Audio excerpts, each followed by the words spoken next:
reticencia o resistencia.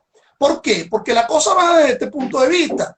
Hay reticencia porque hay muchos que no le ven, ¿verdad?, un contenido práctico a esto, pero es que además le tienen miedo, ¿verdad?, a la virtualización en muchos aspectos. Eso yo lo veo desde el punto de vista de la reticencia. Soy reticente a asumir esto.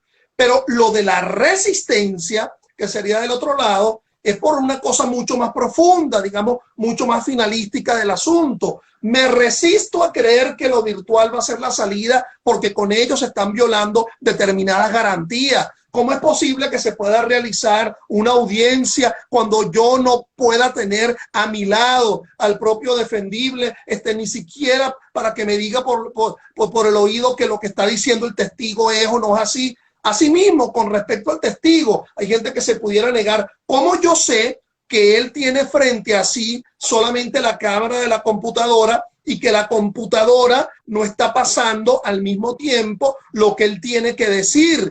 Y entonces, bueno, ¿y cómo resolveríamos el asunto? No sé, se me ocurre que allá atrás pondríamos como un espejo en donde el espejo vea si yo estoy realmente diciendo lo que yo sé sobre un hecho o sobre una ciencia, o sin embargo estoy leyendo. Entonces, por eso yo te lo planteaba de ese doble punto de vista, la reticencia y la resistencia a lo virtual. Pero lo de la resistencia a lo virtual es muchas veces con un problema de mucha profundidad, es decir, de alcanzar pautas de garantías procesales. Yo creo, para terminar con esta explicación inicial, que los temas de la virtualidad tocarían fundamentalmente analizar si se está violando oralidad, si se está violando inmediación y si se está violando contradicción.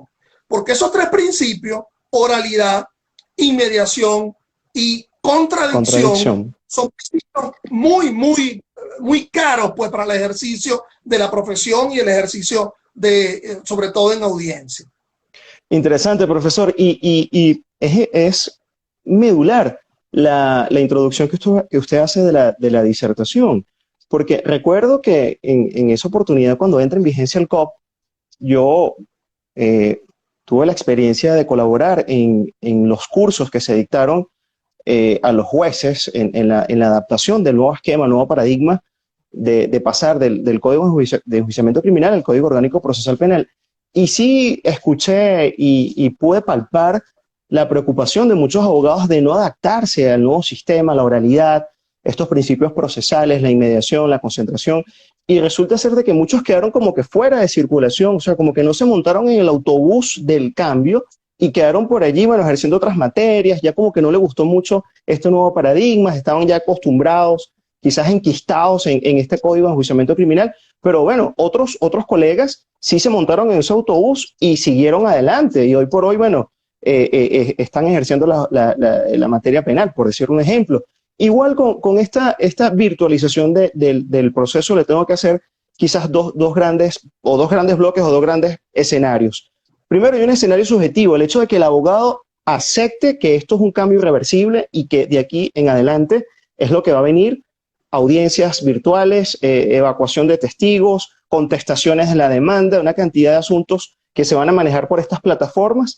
Y también, desde el punto de vista objetivo, sí, específicamente en Venezuela, está la estructura, están dadas las condiciones para que esto arrope, este nuevo paradigma, esta nueva virtualización, arrope todo el sistema judicial y garantice esa justicia prometida que establece la Constitución, el dispositivo 26 constitucional, 253, 257. Entonces, ¿qué pudiera usted comentarnos al respecto, profesor?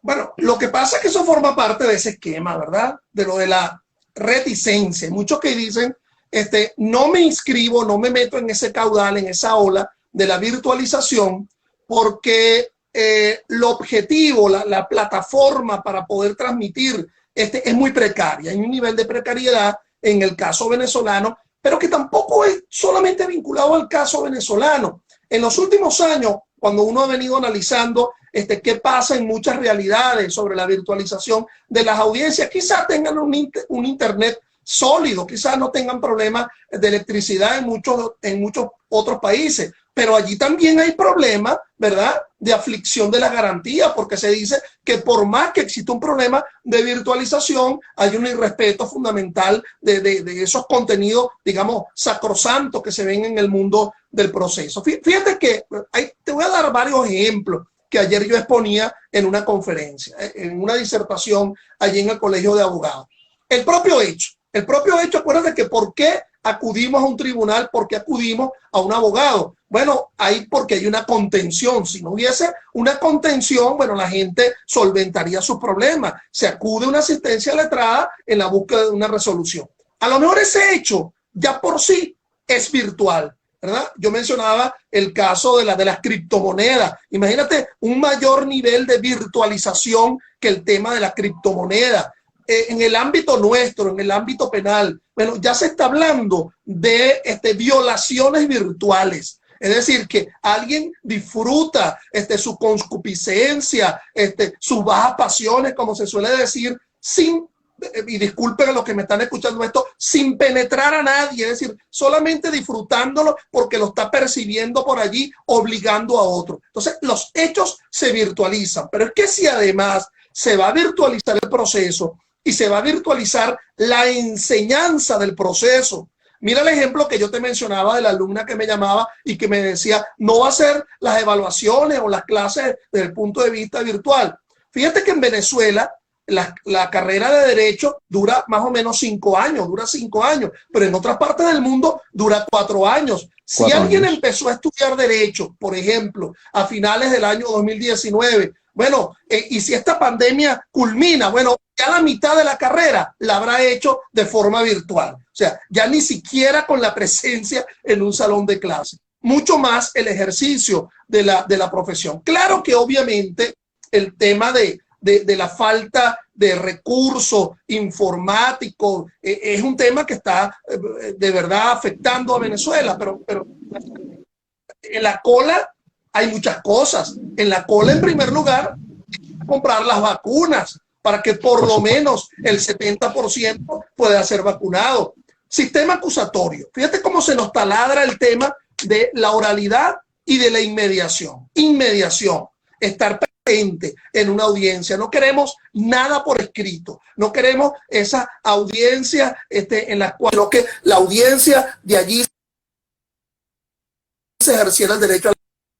Bueno, mis estimados, y no hay nada más contaminante, no hay nada más contagioso en este momento que la propia inmediación. Imagínate tú, unas personas reunidas en un espacio tan pequeño. Imaginémonos el despacho de un juez de control, ni siquiera la sala de un juicio oral y público, el despacho de un juez de control, más o menos como el despacho donde yo estoy ahorita, pero un escritorio, unos libros, qué sé yo, 2 por 3 metros. Entonces, el procesado, el fiscal, la víctima, el juez, en una relación de inmediación. Entonces, bueno, si la pandemia se produce por un contagio en una relación interpersonal, bueno, mal podría haber el tema de la inmediación. Fíjate, para terminar un poco con la idea, yo obviamente sí creo en la virtualización, pero también creo que el concepto de debido proceso, esa garantía al debido proceso, de alguna forma, esa cláusula del debido proceso que está presente en las constituciones, si ahora pretendemos una virtualización general, pues tiene que cambiar. Es decir, dentro de esa noción de debido proceso también está el cumplimiento de garantías informáticas. Eso es fundamental. Porque yo estoy hablando, yo no sé si tú me estás escuchando, hay un problema de emisor-receptor en la virtualización del asunto. Se dice que el debido proceso, lo importante es el auditare, el escuchar. Bueno, esa relación de emisión-receptor a veces puede de alguna forma verse limitado. Fíjense que todos los que nos están escuchando a lo mejor no están, pero los que nos están solamente escuchando. Entonces, la relación, ¿verdad? En esa asunción de emisor-receptor para que se cumpla la finalidad, pues obligaría a que se vuelvan a redactar las cláusulas de debido proceso en las constituciones y en las propias leyes. Excelente. Profesor, bueno, tenemos una audiencia que está muy activa. Nos mandan saludos. Dice Dulce Lisset, gracias. Recomiendo Vivencias de Juristas, otra de tantas facetas del profesor Serpa. Por acá nos comentan, profesor, usted ha sido el más constante durante la pandemia Sí, dictando cátedra. eso es interesante, Carlos.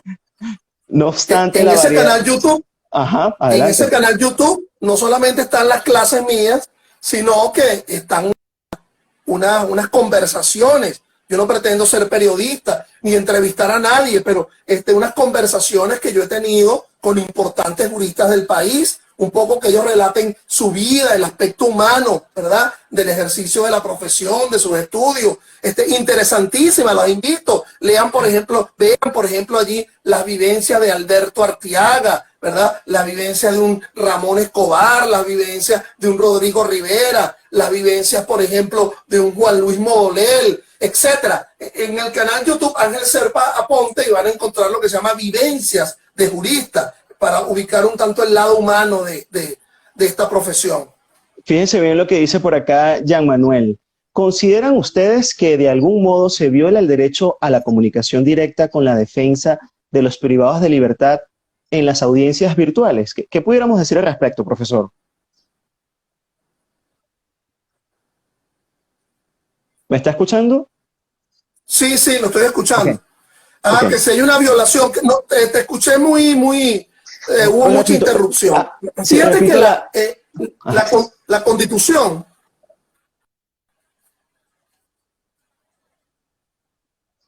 adelante, la lo escuchamos. Constitución, por ejemplo, establece el llamado derecho a la defensa. ¿Me escuchas? Sí, lo escucho perfecto, lo escucho ¿Me están perfecto. escuchando? Sí, lo estamos escuchando. ¿No se me escucha? Sí, adelante, Sigo yo hablando adelante, por lo acá. escuchamos. Bueno, Sí, ese adelante. llamado derecho a la defensa que establece la Constitución en el numeral primero del artículo 49. Ese derecho a la defensa obra en dos dimensiones: la llamada defensa personal y la asistencia letrada. Sería muy malo que te permita solamente que te defiendas personalmente, pero sería muy malo también.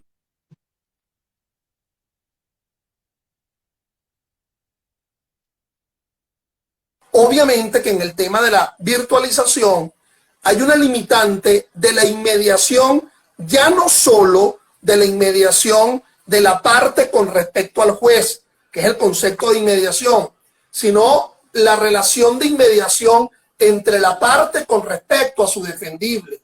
Bueno, una audiencia virtual, pudiéramos hablar de múltiples canales, es decir, el juez está allí detrás de la cámara, pero en otro sitio estoy yo para defender. Pero si el defendible está privado de la libertad, imagínate la transmisión desde un centro de reclusión que de alguna forma no comulga con esa noción de inmediación, pero ya en relación con el propio defensor.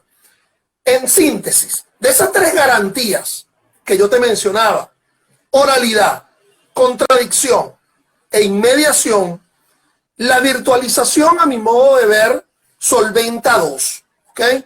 Solventa el problema de la oralidad, lo cual es cierto, mira qué mejor muestra que esta. Por supuesto. Solventaría el problema de la contradicción, porque la propuesta suya sería rebatible por mí desde un punto de vista virtual. Todo el proceso es contradictorio. La audiencia debe ser esencialmente contradictoria. Pero sí te admito que el problema de la inmediación, de alguna forma, hay un resquebrajamiento, una suerte de deslave, quizás sea reticencia, ¿verdad?, de mi parte, pero sobre ello sí tendría que haber un tratamiento desde un punto de vista legislativo. A fin de cuentas, mi estimado doctor, mi buen alumno, ya te recuerdo, hay una sola norma para apreciar la prueba, no hay más. Ese lacónico artículo en el 22, los dos paticos del Código Orgánico Procesal Penal, donde nos dice: las pruebas se aprecian por la sana crítica, utilizando la lógica, la experiencia y la ciencia. Ajá. Y frente al tema de lo virtual, ¿qué sería? Un tema de experiencia. Esta experiencia para la virtual no lo tenemos exactamente todos. Es decir, por supuesto. El problema de la ciencia va a ocupar un papel fundamental.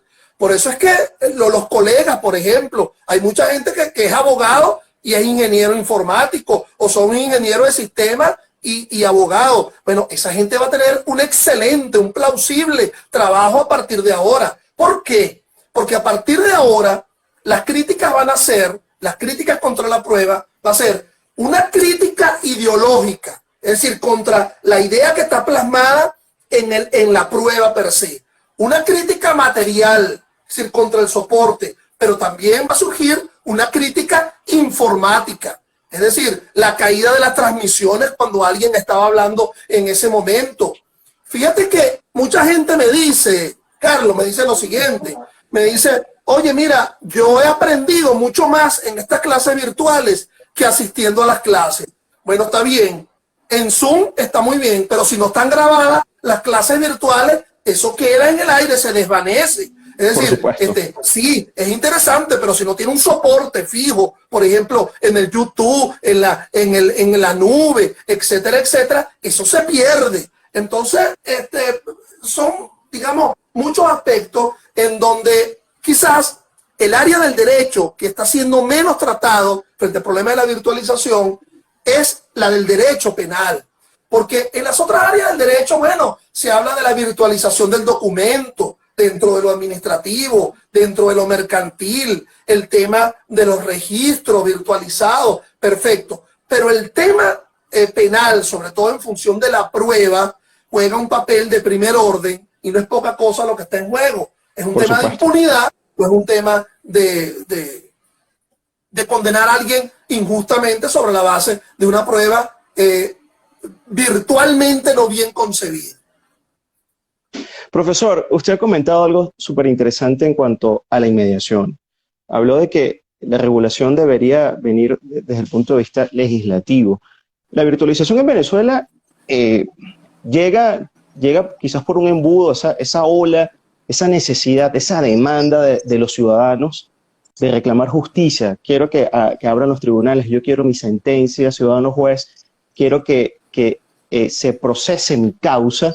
Llega de la mano de resoluciones, que bueno, las resoluciones no son más que actos administrativos que de alguna manera la administración en sentido amplio emana para solucionar un problema. Yo particularmente no estaba de acuerdo que... No, te escuché se escucha muy entrecortado. Muy entrecortado. Se escucha muy entrecortado. Sí, repito, el tema de la inmediación y la legislación, de que está de la mano, de que se legisle sobre estos asuntos de la virtualización del derecho. ¿Qué opina usted al respecto de estas resoluciones que dictó el Tribunal Supremo de Justicia para normalizar este asunto y que de alguna manera son parte de la reserva legal y que eso, porque es un tema delicado, estamos hablando del proceso, estamos hablando de que ahora el proceso tiene que ser virtual, pero el proceso está soportado en un código, en materia penal, el Código Orgánico Procesal Penal y otras leyes especiales. ¿Cómo ir de la mano con unas resoluciones que regulan la situación de forma genérica? ¿Qué opina usted al respecto con también enlazándolo con el asunto de la inmediación? Adelante, lo escuchamos, profesor. ¿Me está escuchando, verdad? Bueno, mira, no sé si concluiste con la pregunta, porque la verdad es que se ha escuchado mucho... no te he escuchado bien, ha habido mucha, fíjate, la virtualización nos está afectando, pero en este 2021, en el caso venezolano, en el caso de la justicia en Venezuela, bueno, vamos de sobresalto en sobresalto. En primer lugar, el problema de la pandemia todavía no ha sido resuelta, ¿ok? No ha sido resuelto porque no hay un nivel, no hay un interés, digamos, político por el tema de la vacunación. Y el tema de la presencia en tribunales es fundamental a los efectos del ejercicio de la profesión, de las garantías, pero por el otro lado está el tema de salud pública. Pero es que ahora, como tú lo mencionabas y creía haberte escuchado, están estas resoluciones que provinieron, ni siquiera es del presidente de la Sala de Casación Penal del Tribunal Supremo de Justicia, la resolución 1 21 y 2.21 en materia de agilización está vinculado a la fase preparatoria y la fase de ejecución, y la 2 en fase de juicio. Yo veo cosas allí que hay que ver con mucha importancia. Por ejemplo, las funciones de certificación de los secretarios de los tribunales. Se dice que el secretario es un fedatario, lean mis labios, fedatario judicial, da fe, ¿verdad? Algo así como los notarios, como el registrador, que da fe erga omne frente a otro. Bueno, el secretario da fe de lo que se acontece en las audiencias, pero sobre todo da fe de la efectivización de las notificaciones y de las citaciones. Pero en esas resoluciones se dice que ese secretario es quien va de alguna forma a certificar que la notificación o la citación hecha por vía de correo, hecha por vía virtual, se ha realizado efectivamente. Cuidado porque de verdad es como ese secretario formando parte del propio tribunal, ¿verdad?, que realiza el acta, pero además formando parte de la certificación de una notificación. Por otra parte, se dice que en las audiencias de imputación se puede realizar la audiencia de imputación si la persona está detenida en un sitio de reclusión que no le pertenezca a la competencia de su juez natural, realizarlo de forma virtual. Oiga, hasta ahora, normativamente y a regañadientes, porque yo intenté un recurso de nulidad contra el vigente Código Procesal Penal, que duerme el sueño eterno allí en la Sala Constitucional, frente al enjuiciamiento,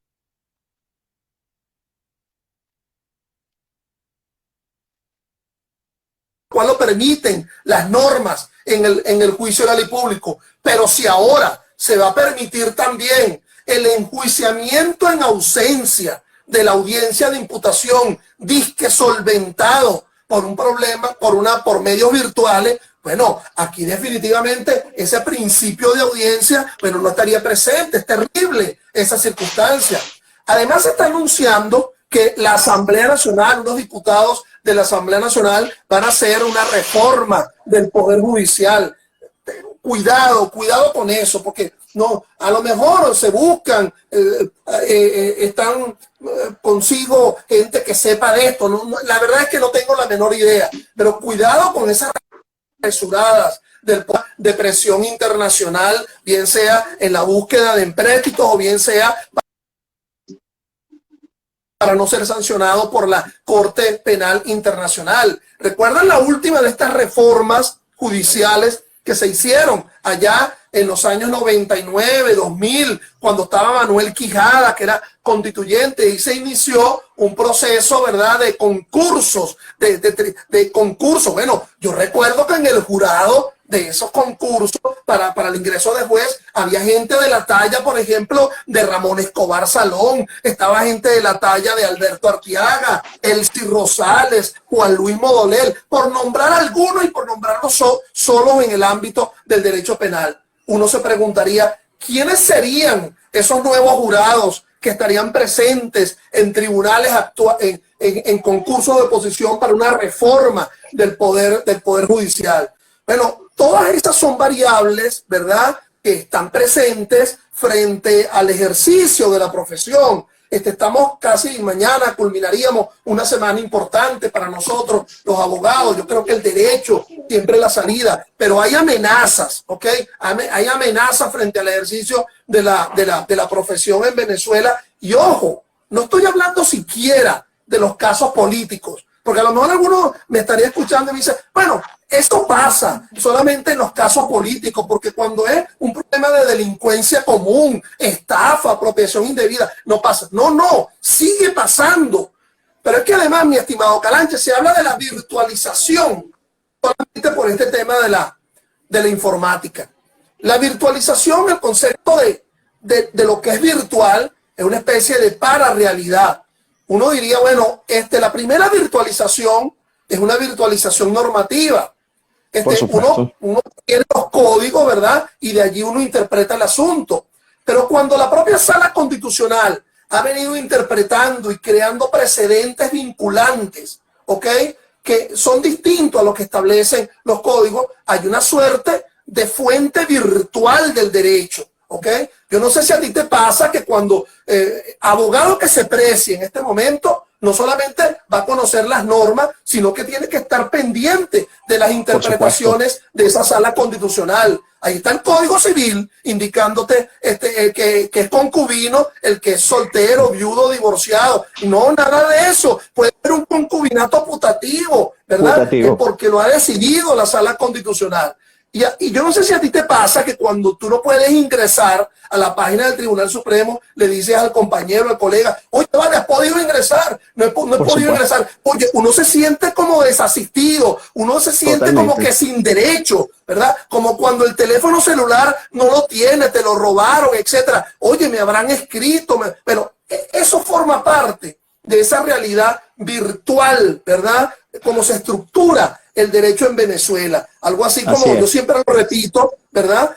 Como en el caso de China, China es un país que se dice que tiene dos sistemas políticos, un sistema comunista en Beijing y un sistema capitalista en Shanghái, en Hong Kong. Bueno, lo mismo pasa con el sistema jurídico venezolano, un sistema estatuido a partir de códigos, pero un sistema también de resoluciones, de decisiones, de una virtualización del derecho sobre la cual, digamos, nuestra fuente primordial es esa página del TCJ, para ver cuál es el nuevo criterio. Y perdóname que estoy aquí como pegado que no termino. Fíjate que cuando tú vas a comprar algo por allí, ¿verdad?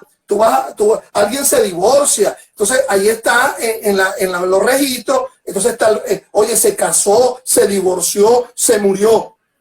En esa página del Tribunal Supremo, por ejemplo, siguen existiendo decisiones dictadas por las salas casacionales, la sala de casación penal, la sala de casación civil, que a lo mejor han sido ya revisadas por la sala constitucional. Y esa nota al margen, pues no se indica en ningún momento.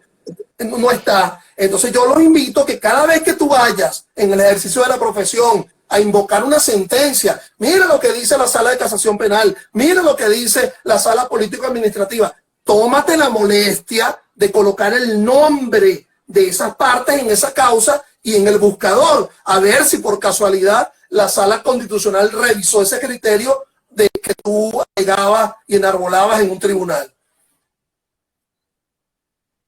Excelente, profesor Ángel Serpa. De verdad estamos disfrutando de esta disertación. La audiencia está muy activa. Nuestros amigos de revista jurídica Lexington nos comentan, profesor, ¿qué opina usted de, a pesar de consignar documentación al tribunal, tal como lo exigen en archivo, formato PDF, deba la parte además llevarla en físico? Él concluye con una pregunta, ¿más retardo procesal? ¿Qué opina usted al respecto? Bueno, lo considero que sí. Y fíjense, es decir, en el ámbito penal quizás no hay decisiones recientes, pero en la sala de casación civil, ¿verdad? Hace un mes aproximadamente, frente a la interposición de los recursos de casación o la posibilidad de la contestación de los recursos, cuando creíamos que el tema de la virtualización solventaba todo, en el sentido de que se dejaba por correo el recurso, bueno, se exige la necesidad, ¿verdad?, en determinado tiempo de su presentación material del asunto. Entonces es una especie de virtualidad limitada. Lo malo de esto es que puede ser más que un problema de virtualidad, es un problema de discrecionalidad. Y eso no es negativo, ¿ok? Una virtualidad real, concisa, tiene que ser una virtualidad que te conlleve seguridad jurídica para todos. Es decir, cuando estudiamos la teoría del proceso, hablamos de que los actos procesales tienen formas. Hay formas que son rituales, hay formas que son esenciales. La forma ritual es la que no le permite al acto procesal cumplir su finalidad. En cambio, la forma esencial es la que le permite cumplir al acto procesal su finalidad. Si vamos a establecer que lo virtual va a ser una forma esencial, bueno, entonces la virtualización de determinados actos procesales, la consignación de forma virtual, pues tiene que ser una forma esencial. Y por eso es que yo decía que para esto no solamente tienen que reformarse las cláusulas del debido proceso desde el punto de vista de la Constitución, sino las nociones de garantía en el ámbito procesal. El tema de la citación y de la notificación es un tema fundamental, pero el otro tema es el que te preguntan de la revista, el tema de la llamada consignación relativa, ¿ok? Por la vía del PDF, exigiendo la necesidad de la presentación física. Estimado Caranch, también hemos llegado a estos niveles. Yo he recibido por los problemas de escasez económica, de escasez los problemas vinculados al asunto fiscal en Venezuela, que evidentemente no se esconde ante nadie. Bueno, que de tribunales te mandan a ti la decisión por correo y no tienen cómo imprimirla. Y entonces te dicen, bueno, mira, imprímela y me la traes al tribunal para... Y me la traes para sellártela, okay, para yo firmarla. Sí, dame para firmártela y sellártela. Entonces, es decir, vamos de lo virtual a lo real. Es decir, lo que denominaríamos perdóname el juego de palabras, la realización de lo virtual. Es decir, estamos de alguna forma haciendo real algo que es virtual. Es tremendo. Sí, y ojo, mis estimados, obviamente que esto no es solo un problema de garantía, obviamente que también es un problema económico importante. Es decir, el salario de los miembros del Poder Judicial, es decir, poder vivir con 4, con 5 dólares, es una cosa en qué cabeza, bajo una pauta lógica, se pudiera entenderse esto. Pero, es decir, ahora que se habla de una reforma del Poder Judicial, bueno, yo soy dudo mucho de esa efectivización de esa reforma bajo una pauta adecuada, lógica, científica. Al margen de que yo en lo personal y desde una perspectiva política, bueno, cuestiono todo esto, bueno, por lo que en lo personal aspiraba y aspiro a ser considerado magistrado del Tribunal Supremo de Justicia, porque fui designado por una Asamblea Nacional, pero al margen de todas estas consideraciones, considero que hay aspectos que tienen que resolverse desde el punto de vista económico, social. Es decir, el tema de la justicia, digamos, está en cola de algo mucho más importante, pues el tema de la salud pública, el tema económico, el tema del desplazamiento en nuestras ciudades. ¿Cuánto cuesta en este momento interponer un recurso de casación frente a una causa en Amazonas? ¿Ok? Ya no solamente hacerlo de forma virtual, sino el traslado al tribunal. Es una cosa importante de primer orden, que ya no se ubica en aquellas pautas normales, ¿verdad? Que nos hablan los códigos. Dice, bueno, el tiempo de la distancia. El término de la distancia. El término de la distancia, cuando se dicen los códigos. No, ya el asunto es mucho más esencial. Profesor, a propósito de la reforma anunciada, yo considero, no sé qué opina usted, que es un poco hermética, ¿no?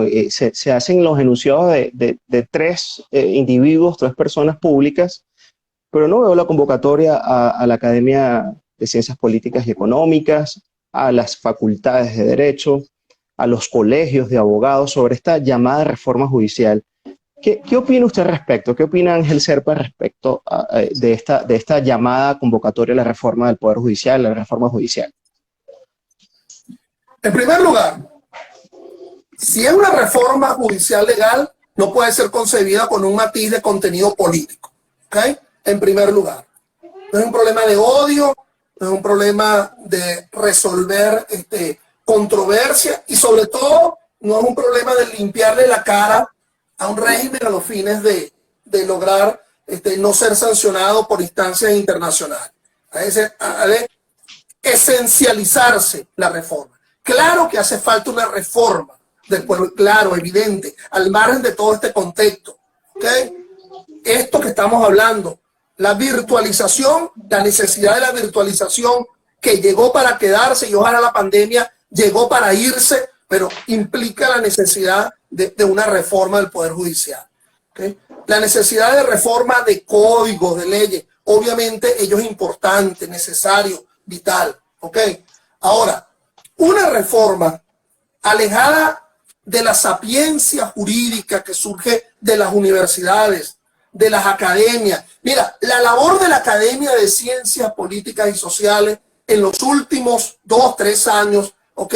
En la publicación de textos, en la realización de jornadas virtuales, donde se ha paseado por... Es una cosa, pero yo dudo que en alguna parte del mundo ese nivel de profundidad que ha demostrado, y en general todas las academias, la Academia de Medicina, de la Historia, pero yo siento que la Academia de Ciencia Política ha tenido una labor importantísima, fundamental en los últimos años. De nuestras universidades, ¿ok? La Universidad Central de Venezuela, la Universidad Católica Andrés Bello, la Universidad Santa María, todas las universidades del ámbito nacional juegan un papel fundamental, de primer orden, en el tema de cualquier reforma judicial. No es solamente un problema de proponer nombres para que integren un comité, ¿ok? Sino que el conocimiento que ha surgido a partir de ensayos, libros, publicaciones, estén allí presentes en el ámbito de esa reforma. Ahora, habrá desencuentros, obviamente, porque ¿cómo podría un ente científico darle validez a una cosa como la ley constitucional contra el odio, ¿ok? Que ha tenido problemas en su propia legitimación a partir de esa Asamblea Nacional Constituyente? El tema, por ejemplo, de las ciudades comunales, ¿ok? Obviamente que van a haber desencuentros, ¿ok? Ahora, si esto va a conducir a un proceso, ahora la palabra está de moda, de negociación, ¿ok? De negociación jurídica para una salvación, es decir, como una especie de acuerdo de salvación de la juridicidad del Estado, bueno, ello me huele a la necesidad de una reforma constitucional en lo inminente, ¿ok? Porque eso ha de estar allí presente. Esos grandes temas que tienen que resolverse. Por ejemplo, la jurisdicción constitucional. Ese es un tema necesario. Eso es un tema que debe conducir a una certeza jurídica.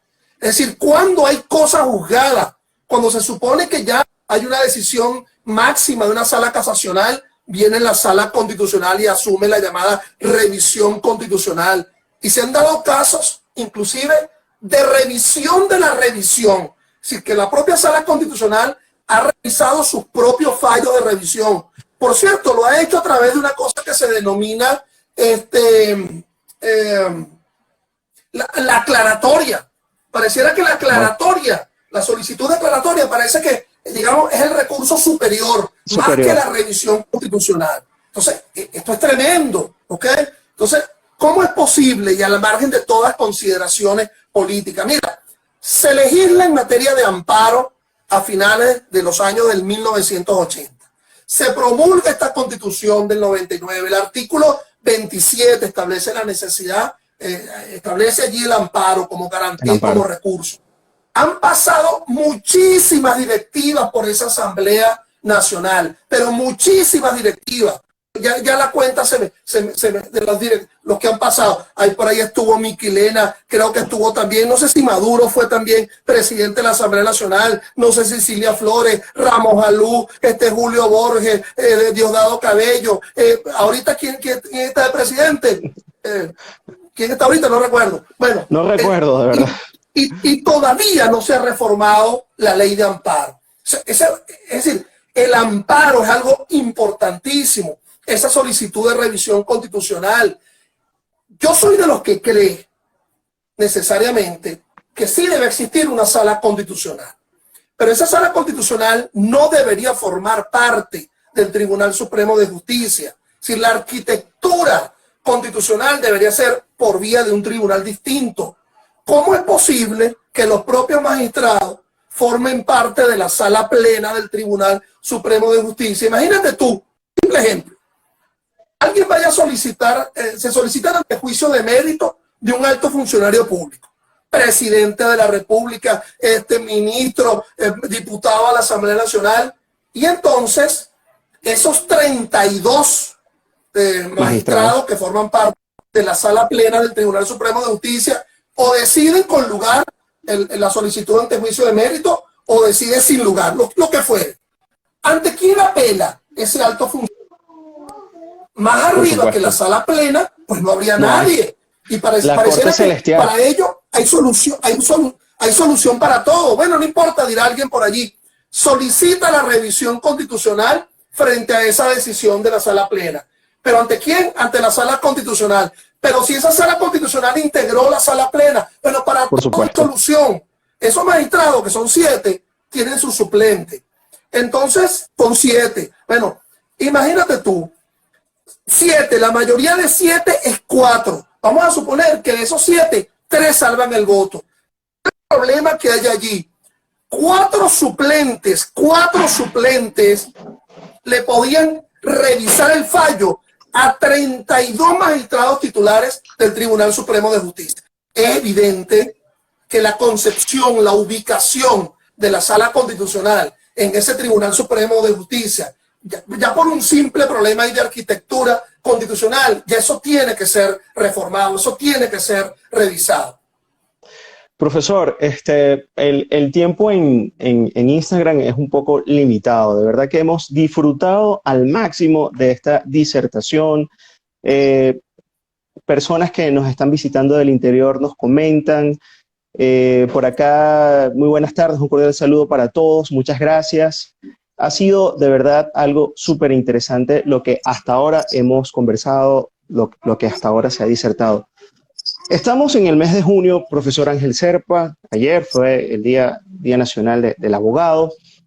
¿Qué palabras como profesor usted le pudiera ofrecer a las nuevas generaciones, a los futuros abogados, a los abogados que tienen trayectoria pero quizás estén un poco desanimados, un poco resilientes a todo este asunto que está pasando con la virtualización? ¿Qué palabras usted nos puede ofrecer a la comunidad de abogados y a todas las personas que a nivel nacional están escuchando? Que no nos desanimemos, que no creamos que, a distinción del concepto de Estado de Derecho, y que más bien lo que hay es un Estado con derecho, al igual que un Estado de Derecho, pero también tenemos nuestros derechos, la posibilidad de alegarlo. Hay muchos abusos, hay mucha discrecionalidad, hay mucha imposición, hay mucha, usurpación judicial, ¿ok? En un ámbito de desconocimiento de criterio. Pero el peor mandado es el que no se hace. Es decir, el asumir con desánimo el ejercicio de una profesión porque creo que no me van a dar la razón. Mire, yo a veces me he dado sorpresas, ¿ok? Sorpresas de sala que uno cuestiona mucho, ¿verdad? Con algún tipo de decisión. Por ejemplo, yo todavía ingenuamente, a lo mejor es una actitud naif, yo creo que a lo mejor la sala constitucional va a revisar esa decisión, esa malhadada decisión de la sala de casación civil, en donde una persona dice que por difamación le otorgan el edificio de un medio de comunicación y la causa ni siquiera ha pasado por un tribunal penal. Pero decir, no voy a intentar la solicitud de revisión constitucional porque no me van a dar la razón, bueno, es una necedad, ¿verdad? Más que un miedo, es un tema de necedad. No es que tú le vayas a decir al cliente, mira, yo lo que te hago es una gestión, pero tú sabes que tu caso es fundamentalmente político. No, ya estamos arrancando mal. Si ya hablamos con peros, ¿verdad? Es como cuando tú vas a un restaurante y entonces el mesonero te está contando toda la historia política del país y tú dices, no, pero espérate. Yo quiero que tú me atiendas bien, ¿okay? Que tú me des una buena comida, que tú me... Entonces, bueno, el ejercicio de la profesión, ¿verdad? Es un ejercicio que tiene que hacerse con ahínco, con interés. Es como cuando tú cruzas el desierto, mi estimado Calanche, y tienes atrás un morral, tienes un bastimento. Eso que te dieron por allí, qué sé yo, utis possidetis juris, ¿verdad? O lo que te dieron por allí, la proporcionalidad en la legítima defensa, o el concubinato putativo, esas cosas que tú dices, nombre, fama y trato, que nunca me van a servir porque yo lo que me voy a dedicar en un campo. No, espérate, porque a lo mejor en la mitad de un desierto tú sacas ese bastimento, aquello que te dijo aquel profesor, ¿verdad? Aquello que estudiaste y te puede permitir resolver un problema exacto, concreto, ¿verdad? Frente a alguien.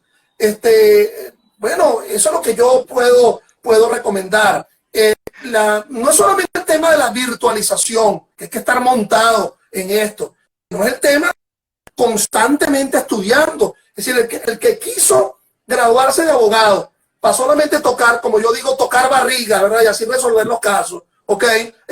Por un problema de inteligencia emocional, bueno, los hay, pues. Hay escritorios del tipo que solamente es el tocar, otro que es el estudioso, el otro el que frentea en las audiencias. Para todo ello hay una virtud. Pero abogar, el concepto de abogar, hay por quién abogar, hay para quién abogar, ante quién abogar y sobre todo asumir la condición de abogado con entereza, con dedicación y con mucho respeto.